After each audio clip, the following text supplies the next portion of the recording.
Muito bem, pessoal. Louvado seja Deus, porque chegamos a esse tema de hoje, porque confesso para vocês que dos estudos bíblicos, de todos os números, é o que eu mais gosto de estudar. O estudo de hoje vai falar para a gente sobre o milênio.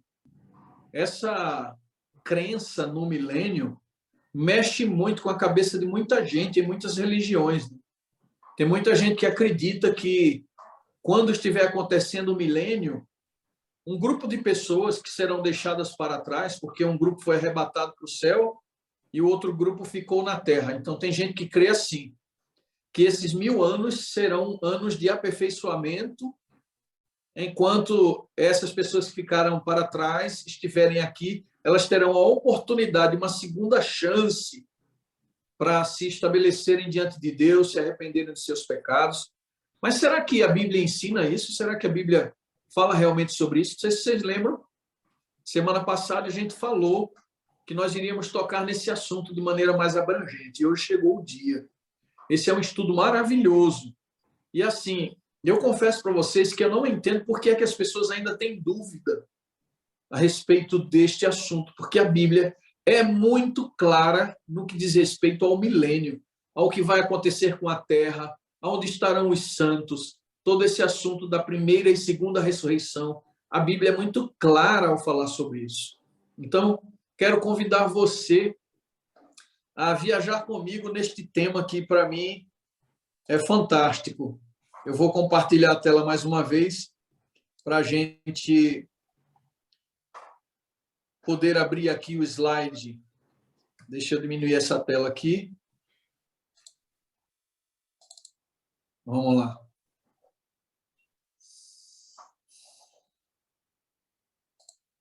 Eu considero esse assunto muito empolgante porque é justamente isso que acontece. Nós vamos à Bíblia com as nossas dúvidas e a palavra de Deus que não nos deixa errar, a palavra de Deus que nos orienta, que nos diz como devemos crer, mostra de maneira muito clara o que vai acontecer nesse período de 1000 anos, né? Então, de cara, eu já posso afirmar para vocês, já a gente vai ler os textos, eu posso afirmar para você que esses 1000 anos, entre várias coisas que irão acontecer, uma delas, a principal delas, é a prisão de Satanás no abismo, né? Satanás permanecerá aprisionado, preso por 1000 anos. Será que isso é verdade? Será que a Bíblia realmente dá espaço para que a gente creia de que Satanás vai passar um período na Terra sem ter a quem tentar, sem ter a quem pressionar para o pecado?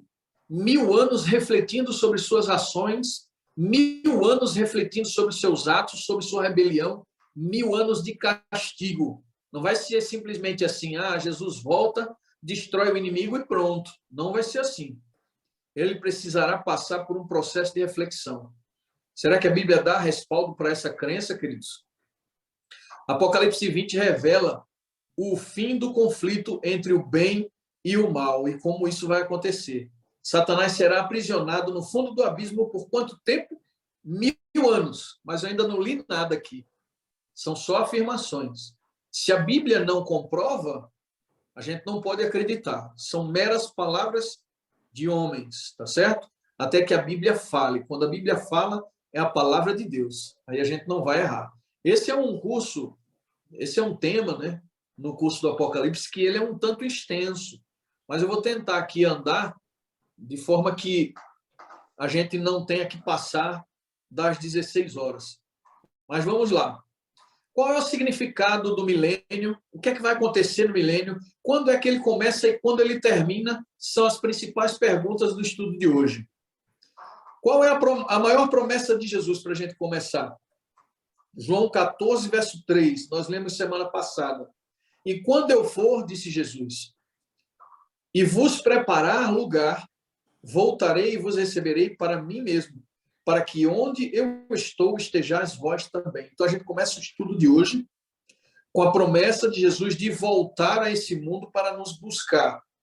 E a Bíblia diz mais, diz como é que vai ser a sua vinda. Lembra que a gente estudou semana passada? A sua vinda vai ser secreta, a sua vinda vai ser espiritual. Como é que vai ser a vinda de Jesus? Ele vem com as nuvens, diz a Bíblia. E quem é que vai ver? Todo olho o verá. Todo olho o verá. Nesse mesmo texto diz que até mesmo aqueles que traspassaram Jesus, que mataram Jesus, que crucificaram Jesus, também irão ver a sua glória. Assim como Jesus prometeu a Pilatos, dizendo: em verdade te digo que verás o Filho do Homem descendo nas nuvens dos céus com poder e grande glória. Ele disse que Pilatos veria. E então há de se cumprir aquilo que o Senhor falou, porque ele não mente. Tudo que ele diz verdadeiramente se cumpre. Jesus voltará assim como ascendeu aos céus, né? Em carne e osso. Porque quando os apóstolos olhavam para o céu, tristes e angustiados, porque Jesus estava indo embora de uma vez por todas, os anjos se apresentaram e disseram para aqueles apóstolos: por que estão olhando para cima? Por que vocês estão assim tristes? Esse mesmo Jesus que subiu ao céu voltará a segunda vez da mesma forma como os estás vendo subir. Então, a promessa da volta do Senhor Jesus é real e verdadeira. Agora, nós falamos semana passada sobre duas ressurreições. Falamos da primeira ressurreição e da segunda ressurreição. Para alguns aqui, esse tema pode parecer bem estranho, mas agora você vai entender claramente porque é necessário que hajam duas ressurreições. E quem tomará parte na primeira ressurreição e na segunda ressurreição? João 5, versos 28 e 29, diz assim: não vos maravilhes disto, porque vem a hora em que todos os que se acham nos túmulos ouvirão a voz e sairão. Olha só. Quantos ouvirão a voz e sairão? Quantos? Todos. Certo? Os que tiverem feito bem, para a ressurreição da vida. E os que tiverem praticado o mal, para a ressurreição do juízo. Então, tem duas ressurreições aqui já apresentadas. Um grupo de pessoas ressuscita para a vida e outro grupo ressuscita para o juízo, para receber a sentença dos seus atos. Porque cada um receberá de acordo com os seus atos, com as escolhas que fizeram. Então, a primeira ressurreição é para os que ressuscitarão para a vida e a segunda, para ficar bem claro, aqueles que vão ressuscitar para o juízo. Mas olha que coisa interessante. A primeira ressurreição é para a vida, como a gente acabou de ver. E 1 Tessalonicenses 4, verso 13 e 16 diz assim: não queremos, porém, isso é Paulo falando ao povo de Tessalônica, não queremos, porém, irmãos, que vocês sejam ignorantes com respeito aos que dormem, ou seja, aos que morreram. Porque sempre a Bíblia vai comparar a morte a um sono. Por que é um sono? Porque quem dorme vai acordar, tá certo?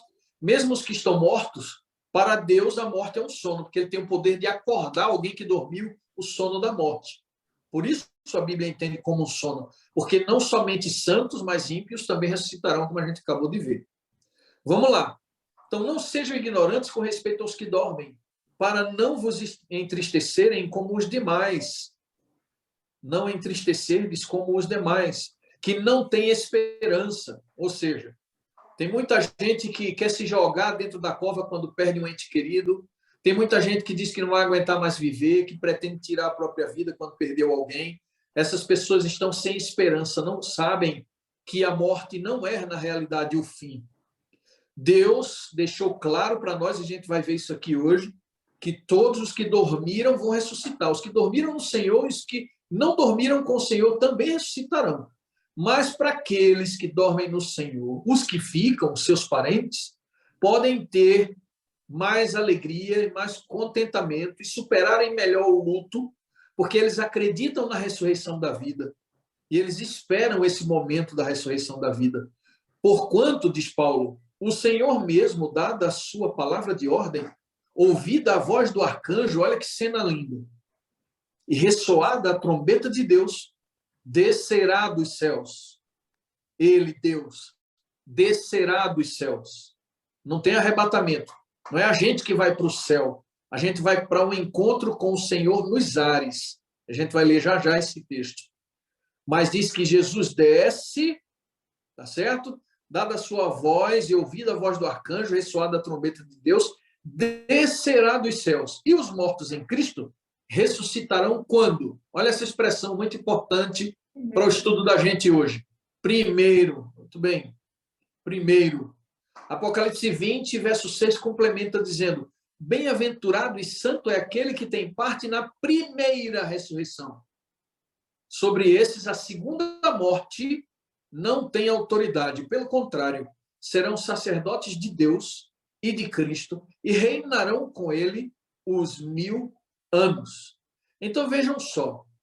Eu acredito que já está claro para mim e para você aqui, não precisa ninguém mais ensinar para a gente. Eu não preciso mais ensinar isso para vocês, nem nenhum pastor, nem padre pode desfazer-se da Bíblia nesse momento, porque nós acabamos de ler em alguns textos que haverá 2 ressurreições, uma para a vida e outra para o juízo.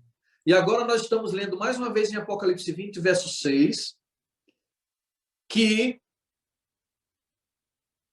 aquele que tem parte na primeira ressurreição, sobre esses, a segunda morte não tem autoridade. Então, 2 coisas já aprendemos hoje. Serão 2 ressurreições e 2 mortes para alguns. 2 mortes. Que coisa, não? A pessoa nascer nesse mundo e morrer mais uma vez. E eu lembro que eu falei para vocês que depois eu ia explicar que existem pessoas que vão morrer 3 vezes, né? E até o final me lembrem de falar para vocês por que é que algumas pessoas vão morrer 3 vezes.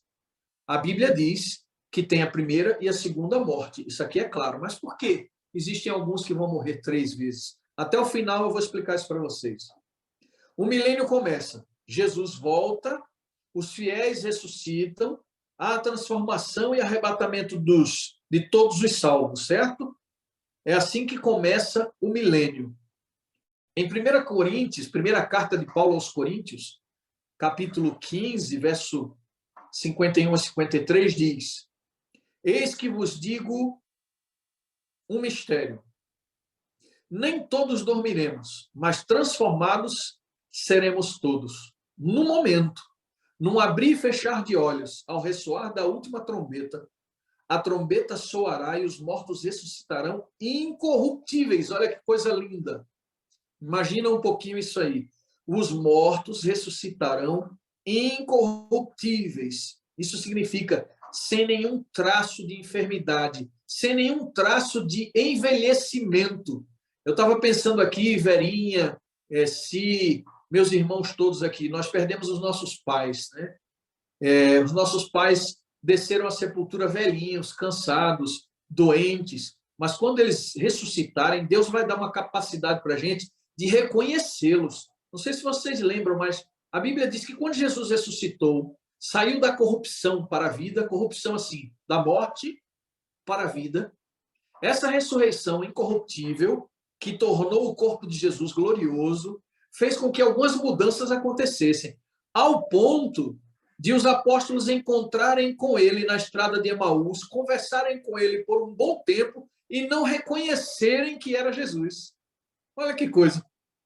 Eles não reconheceram que era Jesus, porque depois de ressurreto da morte e glorificado, os seres humanos, assim como Jesus, passarão por um processo de transformação. Então, nós vamos encontrar a nossa mãe, nosso pai, vocês que perderam os entes queridos de vocês, que morreram velhinhos, quando eles ressuscitarem, não terão traços de envelhecimento, nem de doença, nem de enfermidade. Seus corpos estarão perfeitos, seu rosto estará perfeito, seus cabelos serão lindos, a pele será sedosa, como nunca, jamais nós contemplamos nenhuma pessoa neste mundo que viesse do céu, para a gente ter ideia de como seria essa face.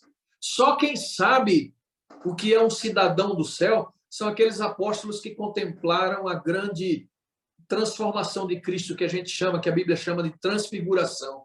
Ali eles contemplaram Jesus em glória e contemplaram também Moisés e Elias, 2 cidadãos celestiais que já estavam ali num corpo incorruptível. Que visão magnífica deve ter sido essa que os apóstolos tiveram ao ver no Monte da Transfiguração Jesus em glória, junto com Moisés e Elias, como está escrito na Bíblia. Então a trombeta soará, continuando o texto. Os mortos ressuscitarão incorruptíveis e nós seremos transformados. Nós aqui, Paulo se refere aos vivos por ocasião da volta de Jesus. E eu chamo a atenção de vocês agora. Assim como tem gente que vai morrer 3 vezes, vai ter um grupo seleto especial que não vai morrer nenhuma vez. Já pararam para pensar nisso? Não experimentarão a morte, não saberão o que é a morte. A trombeta soará, os mortos ressuscitarão incorruptíveis e nós seremos transformados no abrir e fechar de olhos, né? Porque é necessário que esse nosso corpo corruptível se revista da incorruptibilidade e que o corpo mortal se revista da imortalidade. Coisa linda! Louvado seja o nome do Senhor. Esse dia vai ser impressionante. É por isso que eu amo tanto esse estudo a respeito do milênio, porque revela coisas maravilhosas para a gente. 1 Tessalonicenses 4,17 continua dizendo: depois nós, os que ficarmos vivos, olha aí, os que ficarmos vivos, seremos arrebatados juntamente com eles. Quem? Os ressuscitados, junto com os ressuscitados, nas nuvens, ao encontro do Senhor nos ares. E assim estaremos para sempre com o Senhor. Então, para que você jamais esqueça e para que ninguém jamais engane você, tenha registrado esses textos aí que nós estamos estudando, porque a Bíblia está dizendo claramente o seguinte: os mortos ressuscitarão incorruptíveis, os vivos serão transformados no abrir e fechar de olhos rapidamente, se tornarão também incorruptíveis, revestidos serão de imortalidade, e juntos com os mortos que ressuscitaram, servos do Senhor, ascenderão para o encontro com o Senhor nos ares. Essa é a imagem do que a Bíblia diz que genuinamente acontecerá. Não tem outra história, não. A Bíblia só conta uma. Tá certo? Vai ser assim que vai acontecer exatamente quando o Senhor Jesus tocar a sua trombeta. E os ímpios que estarão mortos nessa ocasião, o que é que vai acontecer com eles? Apocalipse 20, verso 5, revela isso aqui, você não pode esquecer. Anota aí o texto. Apocalipse 20, verso 5 diz assim, ó: os restantes dos mortos, vejam como é claro, gente. Eu não sei porque as pessoas se confundem ainda. Mas a Bíblia diz, ó, o restante dos mortos não reviveram até que se completassem o quê? Os 1000 anos. Até que se completassem os 1000 anos. Louvado seja o nome do Senhor, porque a palavra de Deus é assertiva, a palavra de Deus não erra, a palavra de Deus revela para nós o que vai acontecer no futuro, porque Deus sabe todas as coisas desde o princípio. Por isso que ele nos revela. E os ímpios vivos, que é uma outra classe de pessoas, os ímpios vivos. Muito bem. 2 Tessalonicenses 2, verso 8, está escrito assim: então, será de fato revelado o iníquo, a quem o Senhor Jesus matará com o sopro da sua boca e destruirá pela manifestação da sua vinda. Então, voltando aqui, os ímpios que estiverem vivos, eles serão destruídos pela manifestação da vinda do Senhor Jesus. Eu vou pedir só que vocês deem um tempinho no chat, enquanto a gente estiver no estudo, para que a gente possa ter concentração total aqui, tá certo? No texto, nos textos que nós estamos lendo, na lição. Os vivos, então, ímpios, aqueles perdidos, aqueles que se rebelaram contra o Senhor por ocasião da sua vinda, eles então vão reconhecer que fizeram a pior escolha da vida deles. E é por isso que alguns dirão: caia sobre nós os montes e esconda-nos da ira do Cordeiro que está sentado no trono. Alguns vão pedir a morte, porque a manifestação da glória do Senhor nessa hora para os ímpios é destruidora.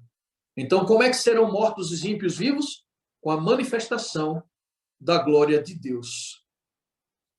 Jesus virá de surpresa como um ladrão. É essa expressão que a Bíblia usa mesmo. De surpresa como um ladrão.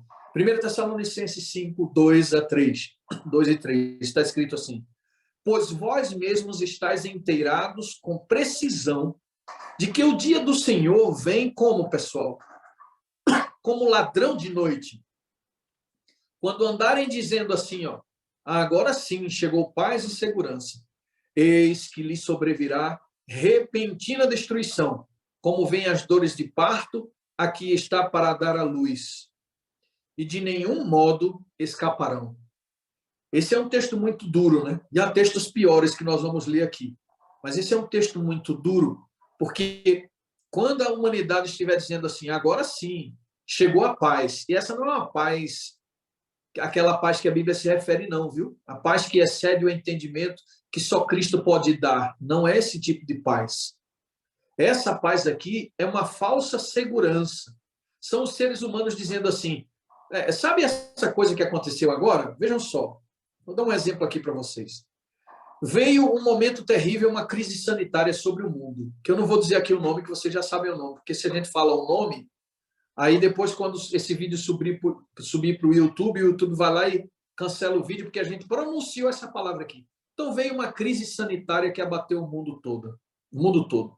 Aí os homens se arregimentaram, produziram uma forma de combater essa crise humanitária, foram lá, distribuíram medicação para todo mundo, e o que foi que aconteceu? A maior parte do mundo agora está vivendo um momento de tranquilidade. E aqui é que o mundo está atribuindo esse momento de tranquilidade. É a misericórdia de Deus que amenizou o sofrimento dessa crise sanitária, ou estão olhando para isso como mais um feito humano, como mais um passo que a humanidade deu na capacidade de sobreviver sozinha, sem um Deus, sem um Salvador. Então, essa paz que você está vendo aqui no texto bíblico se refere a algo parecido com isso que está acontecendo no mundo.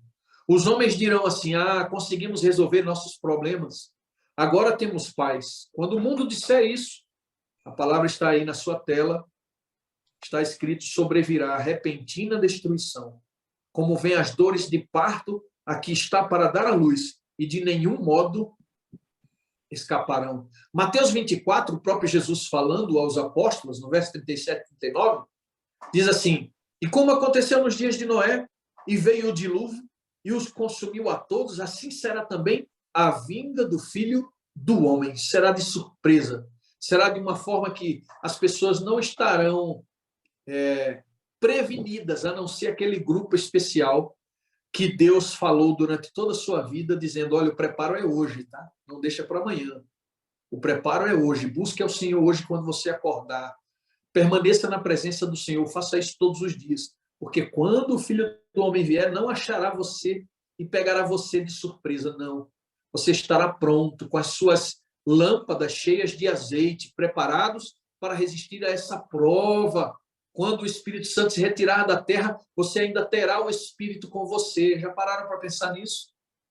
As 10 virgens, 5 ficaram sem o Espírito, que é o óleo da lâmpada.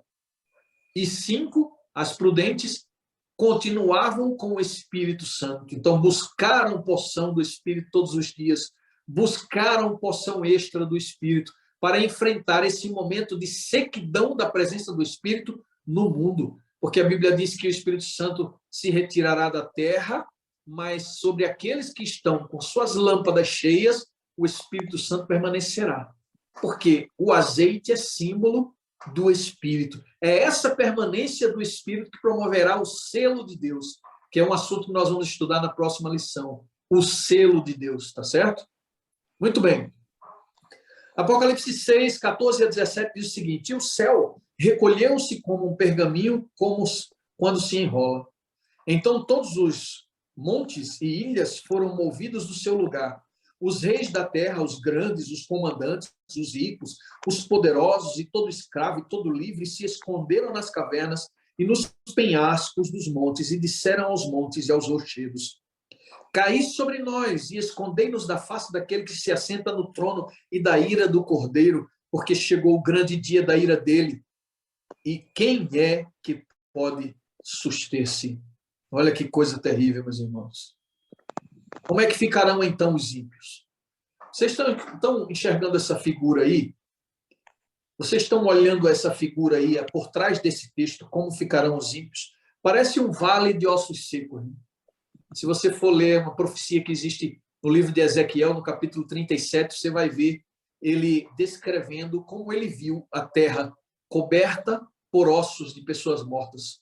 Um vale de ossos secos. como é que a terra vai ficar, como ficarão os ímpios após a vinda de Jesus.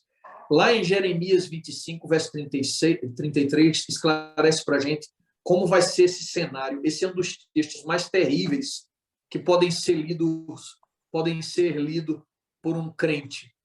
Um dos textos mais terríveis. Porque olha as expressões desse texto.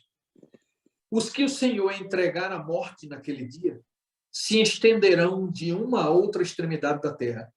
Não serão pranteados, olha só, não vai ter velório, tá? Nem recolhidos para serem enterrados, nem sepultados. Eles serão como o quê? Olha que terrível. Como esterco sobre a face da terra. É de partir o coração. Se você tentar imaginar essa cena, é de partir o coração. O meu irmão, pastor Gondim, ele fala muito, num dos sermões que ele costuma pregar, sobre a ceia das aves e as bodas do cordeiro. As bodas do cordeiro estará acontecendo no céu. Os salvos estarão sentados naquela mesa quilométrica, onde, com os olhos perfeitos agora, todos poderão contemplar uns aos outros, ainda que estejam a quilômetros e quilômetros de distância, nessa mesa gigantesca que a gente não pode medir o tamanho. Nós nos veremos perfeitamente. Quem está numa ponta da mesa olhará perfeitamente para quem está na outra ponta. Essas serão as bodas do Cordeiro. O próprio Cristo virá na mesa. Eu não sei como isso vai acontecer. É impressionante as coisas que a Bíblia diz que acontecerão no céu. Ele vai servir o seu povo. Ele vai trazer o banquete para o seu povo. E nós teremos a primeira ceia na presença do Cordeiro. A primeira ceia com Jesus. Mas enquanto nós estivermos nessas bodas do Cordeiro, em perfeita paz e segurança eternas, aqui na terra haverá a ceia das aves. As aves estarão a alimentar-se das carnes que estarão apodrecendo sobre a terra. Por quê? Eu preciso falar para vocês com essas palavras que acompanham o texto que nós acabamos de ler. É para que a gente veja que o pecado é tão terrível que vai protagonizar essa cena horrenda, essa cena macabra, quando os homens estarão mortos sobre a superfície da terra e ninguém poderá sepultá-los. Eles estarão cobrindo a superfície da terra. Foram destruídos pela manifestação da glória de Deus. Onde será que Satanás estará? A gente vai chegar lá. O que é que acontecerá com Satanás quando a terra estiver coberta de corpos? Coberta de corpos. Um ermo completo. Uma corrupção generalizada. A terra destruída, escura. O que acontecerá com Satanás nesse período? Apocalipse 20, verso 1 a 3, diz muito claramente o que vai acontecer. Então vi descer do céu um anjo. Esse anjo é muito poderoso, hein? Olha o que ele faz. Ele tinha na mão a chave do abismo e uma grande corrente. Ele segurou o dragão. Aí Satanás não tem nenhum poder contra esse anjo. Esse anjo é infinitas vezes mais poderoso do que o principal anjo do céu, que era Lúcifer. Agora capacitado com o poder do céu, dado por Deus, esse anjo vem, toma pela mão o dragão, a antiga serpente, que é o diabo, Satanás, e o prende por 1000 anos. Lançou-o no abismo, fechou e pôs selo sobre ele, para que não mais enganasse as nações, até se completarem os 1000 anos. Olha só, isso aqui resolve um problema teológico que muita gente encontra. Um problema teológico, que você poderá tirar sua dúvida agora. Satanás, esse milênio que as pessoas dizem que nós vamos passar aqui na Terra, algumas pessoas vivas, não pode acontecer, não pode. Porque a Bíblia diz que esse milênio será ocupado por Satanás aqui na Terra e ele será aprisionado de forma que não poderá tentar mais ninguém. Por que ele não poderá tentar mais ninguém? Estarão mortos os seres humanos sobre a superfície da Terra, como nós acabamos de ver. E ele será acorrentado por um período de 1000 anos. Ele só vai ser solto, ainda será solto, viu? Olha só. Ele só vai ser solto depois desses 1000 anos, sem enganar as nações. Quando os 1000 anos terminarem, ele vai ser solto por uma razão, que a gente vai descobrir. Depois disso, é necessário que ele seja solto, diz a Bíblia, a última parte do verso. Mas esse tempo que ele vai ser solto, como é que diz aí? Será grande o tempo ou pequeno? Pequeno, pouco tempo. Muito bem. A terra então ficará como, pessoal? Como é que a terra vai ficar? Vazia. Jeremias teve essa visão. Foi dada a Jeremias a oportunidade de ver como a terra ficaria quando isso acontecesse. Ele disse que olhou para a terra e ela era sem forma e vazia. Essa expressão aqui, ó, sem forma e vazia, é uma expressão que você só vai encontrar em um outro lugar da Bíblia. Só mais em um outro lugar. Alguns de vocês sabem onde é. Lá em Gênesis. Né? Lá em Gênesis, quando a terra, antes de ser criada e organizada, a Bíblia diz que ela era como? Sem forma e vazia. E esse milênio vai ser marcado por esse cenário. A terra voltará àquele estado de corrupção, uma coisa desorganizada, uma bagunça completa, destruída. Haverá apenas vulcões em erupções, a terra estará tremendo o tempo todo, maremotos, terremotos, e ninguém vivo a não ser os anjos caídos e Lúcifer, aprisionados nesse planeta escuro por 1000 anos. E veja como ele viu o planeta. Olhei para os montes e eis que eles tremiam. Está vendo aí? Terremotos em toda parte. Todos os outeiros estremeciam. Olhei e eis que não havia homem nenhum. Observem, não esqueçam desses textos. Não havia homem nenhum. O milênio será, aqui na Terra, um lugar vazio. Homem nenhum. Que loucura foi essa? Pode fechar o microfone, por favor? Obrigado. Olhei e eis que não havia homem nenhum, e todas as aves do céu haviam fugido. Olhei ainda e eis que a terra fértil era um deserto, e todas as suas cidades estavam derrubadas diante do Senhor, diante do furor da sua ira, pois assim diz o Senhor: toda a terra ficará assolada. Toda a terra, não é uma parte dela. Não havia homens, na visão de Jeremias, a terra estava numa escuridão completa, havia apenas terremotos cataclísmicos, coisas terríveis aconteciam, mas na natureza, porque a terra voltou àquele estado primitivo, sem forma e vazio. Esse texto, sem forma e vazio, o original se você for ler como está escrito no original, é torro vavorro. Torro vavorro. No chão, por favor, pessoal, cuidem aí do microfone. Cuidem aí de fechar os microfones. Tio, já que o senhor foi interrompido, me coloca como co-anfitrião, que eu caí e fiquei sem. Ah, tá. Deixa eu ver aqui. Só um momentinho, pessoal, para eu jogar aqui Matheus como co-anfitrião. É o telefone, é o microfone de Márcia. Fechou agora. Certo.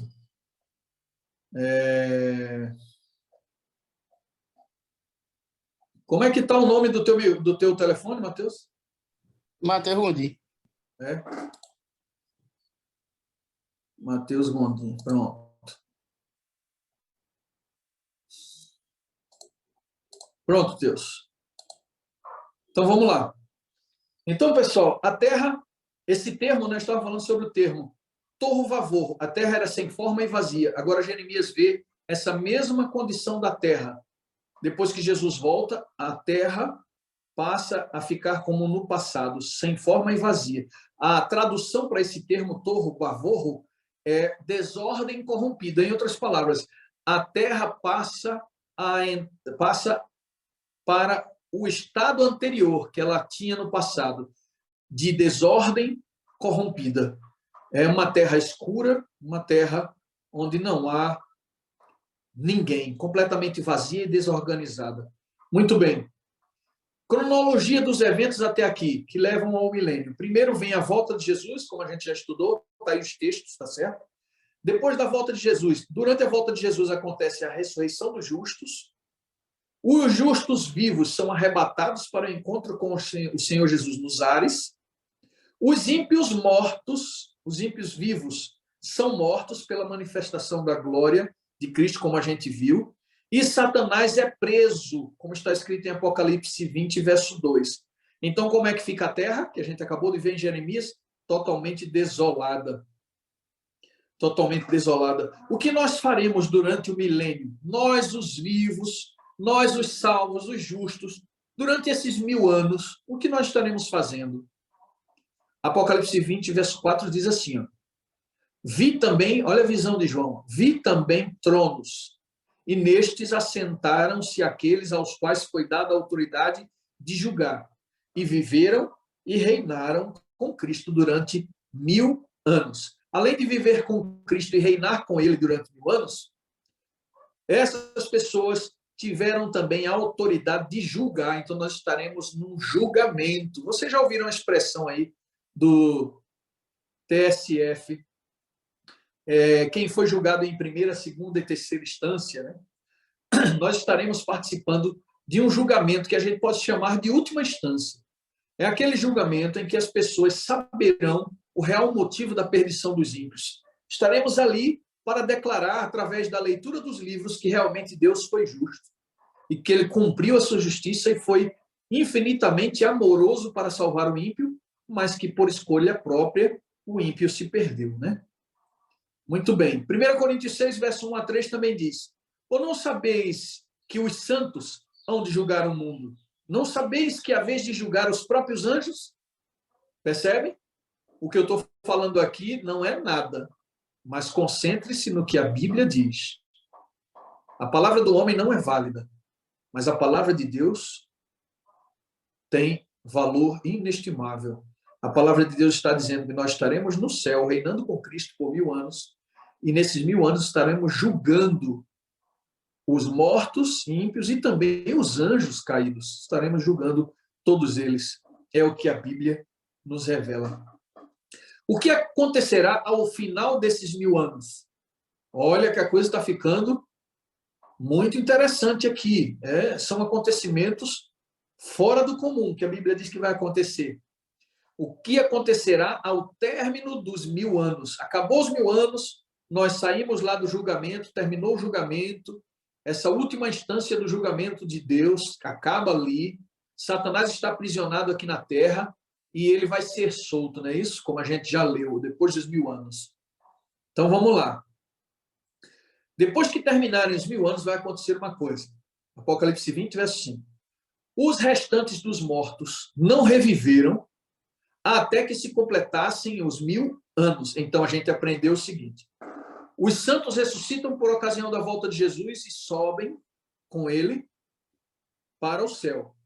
Os ímpios mortos, aqueles que estavam mortos antes da volta de Jesus, eles não ressuscitaram ainda. E os que morreram na volta de Jesus permanecem mortos até o final do milênio. Então, eles, os mortos, eles não reviveram até que se completassem os 1000 anos.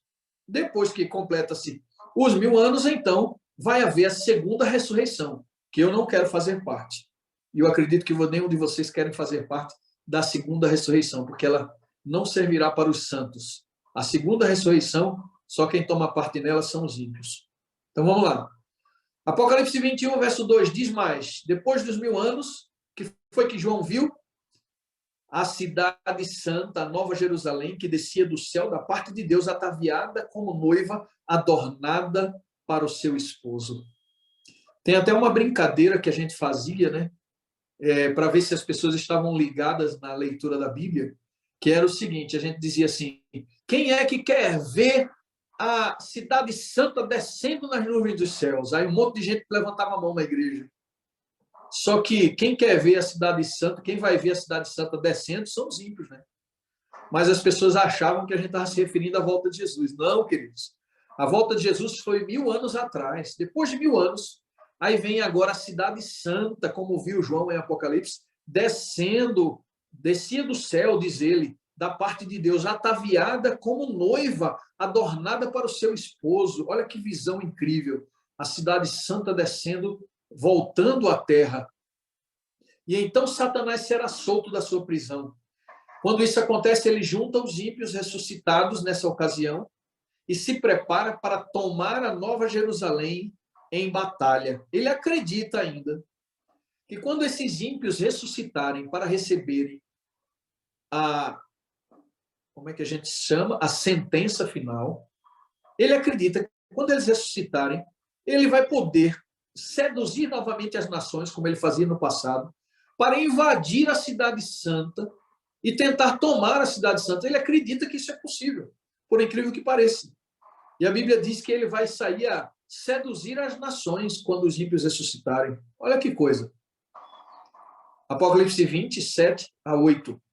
Quando, porém, se completarem os 1000 anos, Satanás será solto da sua prisão e sairá a seduzir as nações que há nos 4 cantos da terra, Gog e Magog, a fim de reuni-las para a peleja. O número dessas é como a areia do mar. Então, essa guerra que vai ocorrer, que Satanás vai juntar Gog e Magog, é uma expressão simbólica para dizer assim que de todos os cantos da terra, Satanás vai ajuntar aqueles ímpios ressuscitados para tentar invadir a cidade que desce do céu, como está escrito, gente.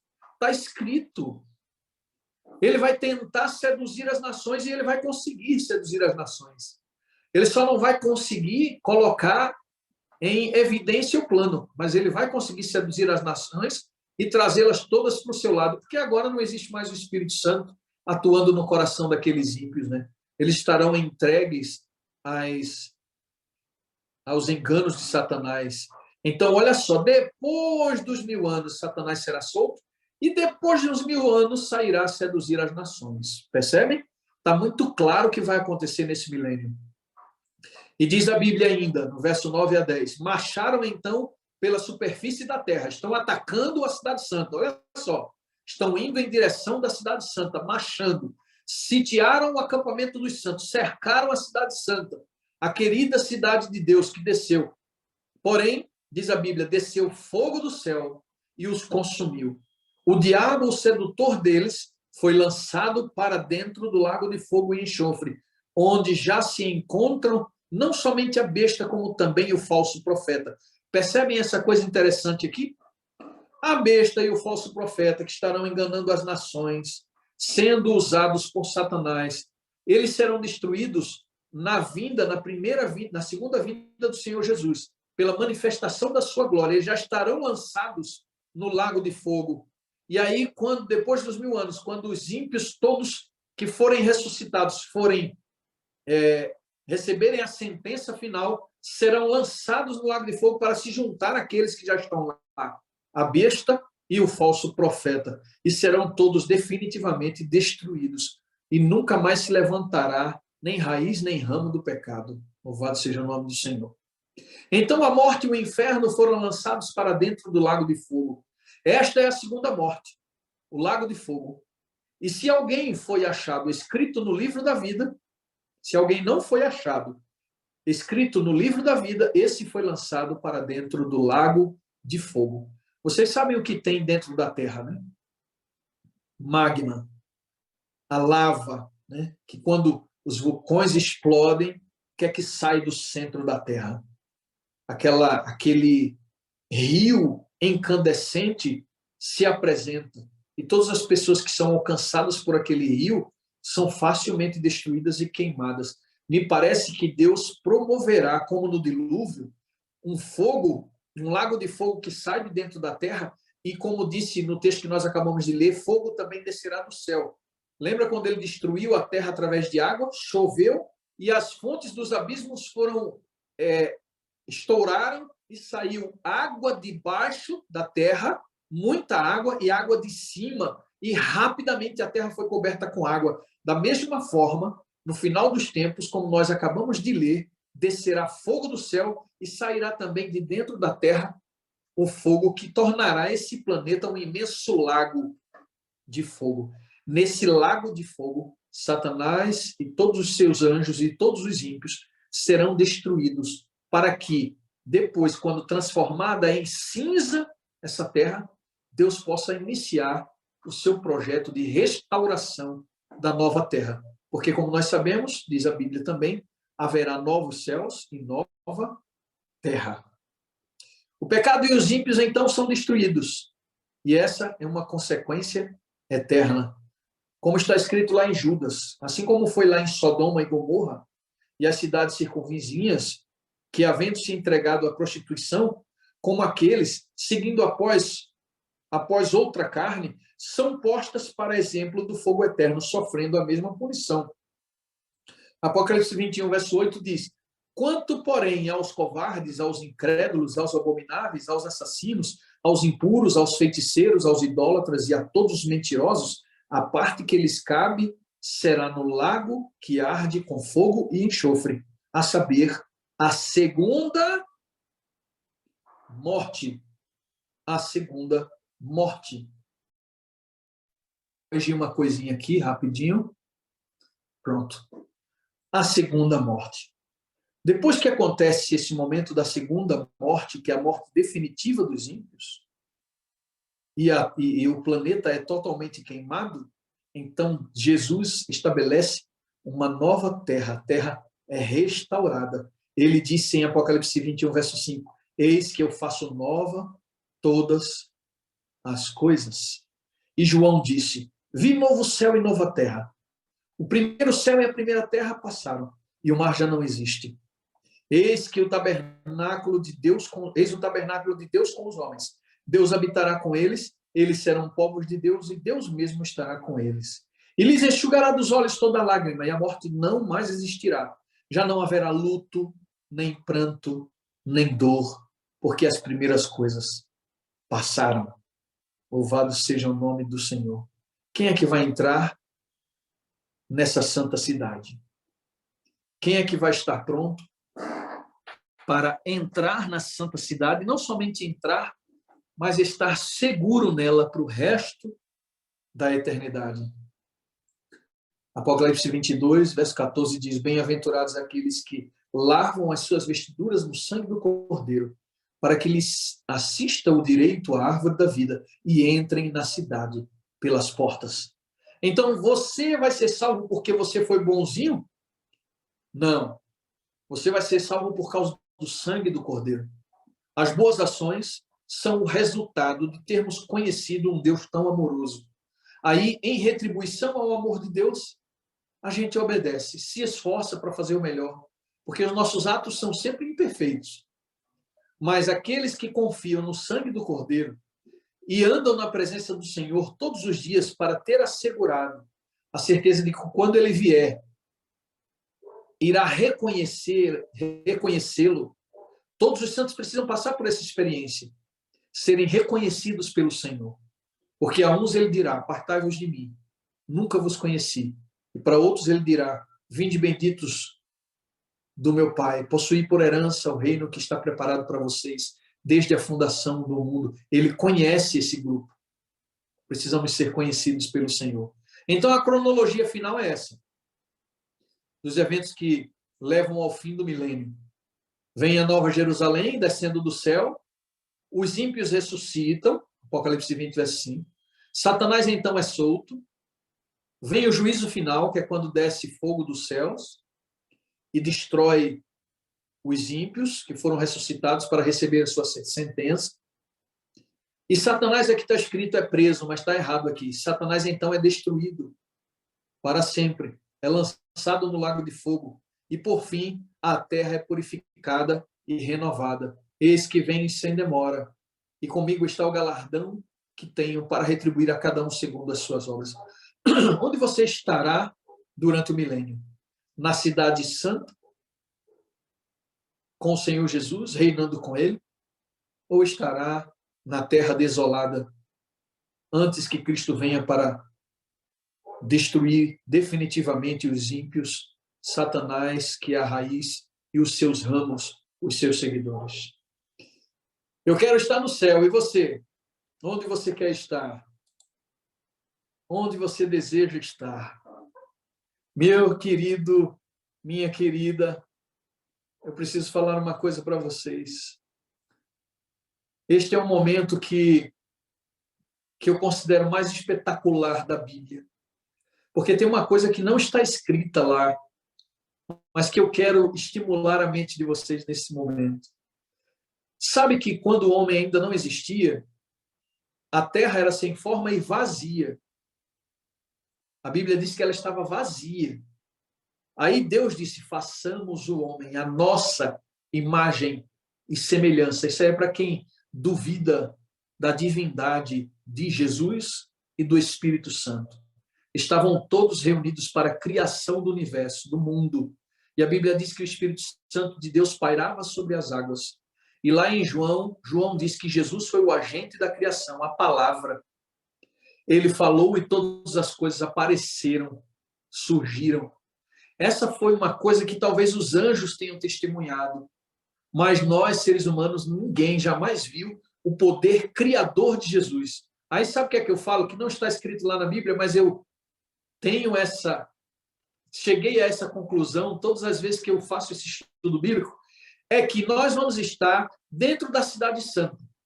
O juízo acontecerá, a terra será queimada, junto com os ímpios, Satanás, os anjos, a besta e o falso profeta.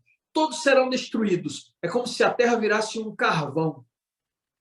Aí essa terra, que é sem forma e vazia, totalmente destruída, queimada e genuinamente purificada com fogo divino, vai ser agora matéria-prima para que o Senhor cumpra a sua promessa de renovar e fazer novas todas as coisas, como o texto que nós acabamos de ler. Porque diz assim, eis que faço novas todas as coisas, e haverá novo céu e nova terra. Louvado seja o nome do Senhor. Novo céu e nova terra. Sabe o que eu acredito? Só terminando, Verinha. É que nós iremos assistir à criação da nova terra. Como é que os seres inanimados reagem à voz do Filho de Deus quando ele abre a boca e diz, haja luz? O que é que acontece com os astros, com o universo? Como se movimentam a lua, as estrelas? Quando ele diz, surjam na terra as plantas, as árvores com suas espécies, os pássaros surjam, apareçam. O que é que acontece nesse momento? Nós estaremos ali para contemplar o Senhor Jesus recriando novos céus e nova terra. Que coisa linda, já pararam para pensar nisso? Fala, Verinha. Eu estava aqui esperando você parar para dizer o que você está dizendo agora. Uhum. O tempo todo, assim, que a terra não será renovada. Ela vai estar no estado que esteve antes da criação e ela será uma nova terra. Porque ela veio para o estado original, totalmente disforme, vazia, desolada, nada. E do nada, Deus recriará a natureza e todo o contexto para que nós possamos habitar. Eu aqui esperando tu, para eu poder... Pois aí é. tu falou, aí eu queria dizer, eu estava pensando nisso. E essa é uma coisa linda, Verinha, porque alcança uma transformação e uma renovação macro, holística, geral, porque a situação do homem também era assim. Como Paulo diz, todos nós éramos filhos da ira, estávamos separados de Deus por causa da desobediência. Nosso coração era sem forma e vazio. Perdemos a presença de Deus. Aí Deus transformou, renovou os seus filhos. No abrir e fechar de olhos, passamos a ser imortais, porque ele torna novas todas as coisas, ele vai fazer a mesma coisa com o planeta, para que fique tudo equilibrado novamente, seres imortais num planeta que nunca mais terá fim.